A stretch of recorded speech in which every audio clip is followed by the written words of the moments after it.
It is finished. Tapos na. Isasampay na lang po ang labada.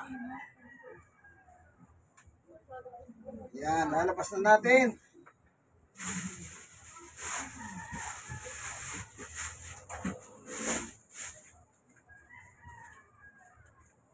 Labadani, labango.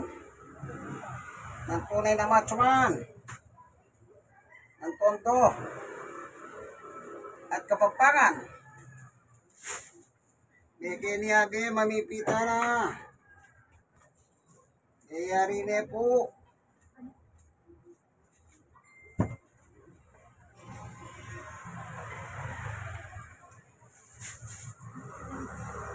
O kaluburan. Mamiti kayo. O tagal lang yung mamiti. Alam niyo po, exercise din po ito eh. Kayong mga kay-stroke, strokies. Alam niyo yung paglalaba, bahagi ng ano yan, exercise. Kagaya ko, strokies ako. 6 na taon. Yan ang ginagamit ko, washing machine na automatic. Okay? Automatic siya. Ngayon, ako naman operator. Oh. Exercise din ako. Kaya importante, mga ka-strokies.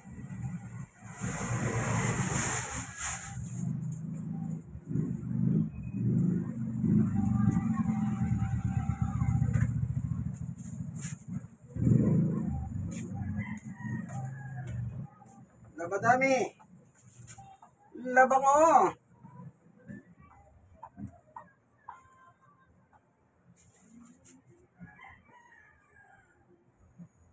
Dalawang oras tapos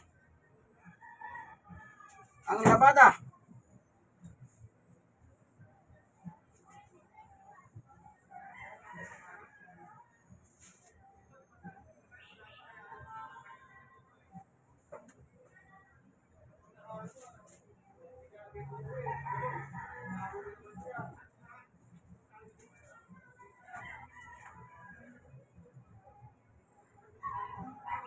Tupad! Tupadero!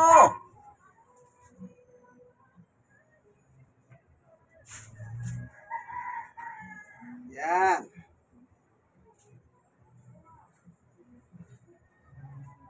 Malaking bagay po yun, naglalaba kayo. Dahil ito, nakikita nyo, gumagalaw lahat ang aking buong katawan. Exercise ito. O, kaya ba ito? Oo.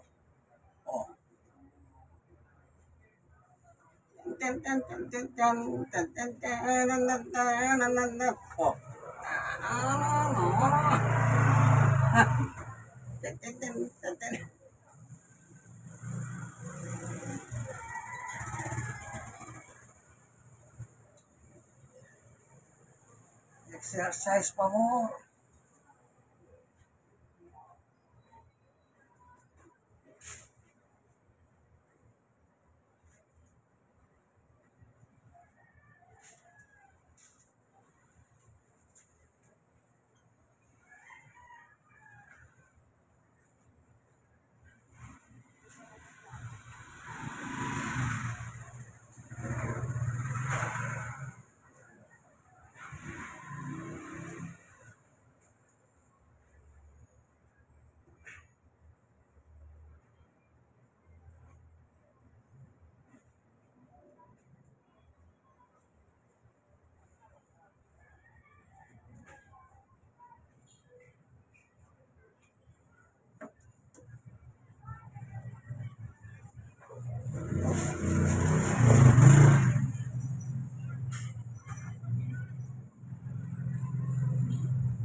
Kailangan sinicheck. Hindi dapat linisin. Taran, filter. O, nililinis yan. Ito. Rush.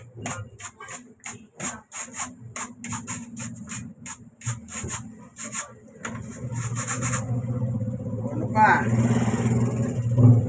Buksan.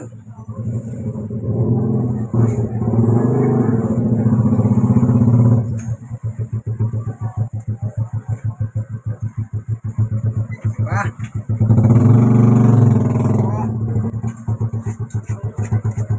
Yan.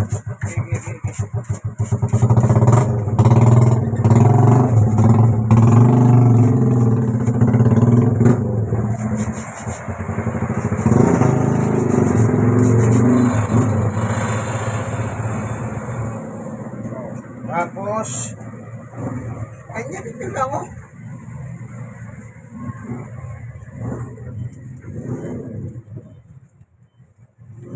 Oh.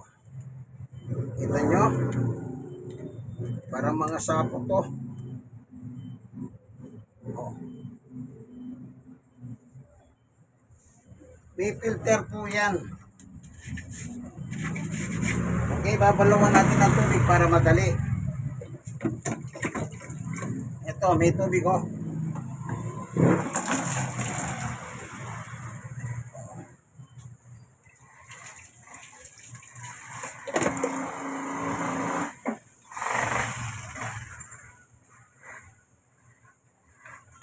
Ayun. Yung pinanggalingan yan. Tignan nyo oh.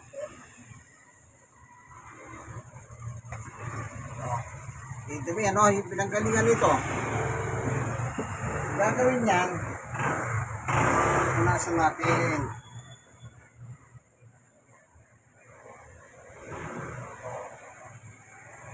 Ngayon, suli na natin to. Yun.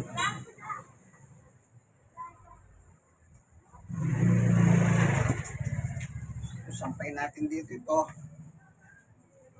Yan. Kailangan inspection din. Baka may natirang pera o ba.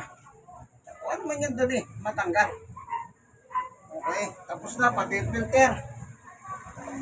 Sasara na natin. Tignan ninyo kung marumi o hindi. Pag marumi, ito. Punasan ninyo. Sa tingin ninyo, kailangan punasan na. Yan o. Punasan.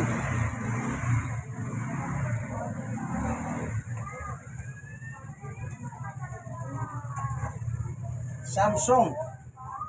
Automatic. Malaking ginawa pag automatic pa lang washing machine. So, ito, hindi naman namin binili. Wala kaming pera eh. Pero may nagbigay. Regalo.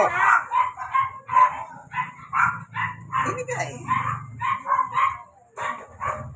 Yan ang gawa ng Diyos. Amen.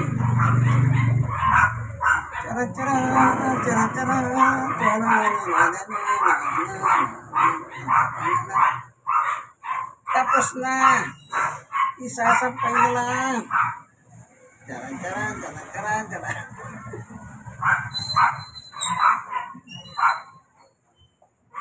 Thank you for watching. Okay. Alam niyo, yung mga bagay na ganito, magulo ng buhay. Kailangan po magpasaya na lang tayo. Nangyayari sa paligid natin. No, mirohoro yung politika, kademonyo nang nangyayari sa Pilipinas ngayon. Ang matakaw, mga Duterte, matakaw. Hindi sila makatiis. Kaya minabadali na kumari lang. Kumari lang. Pag-upo pa lang ni Bongbong, 2 buwan, 3 buwan, pinalalayas na ni Duterte.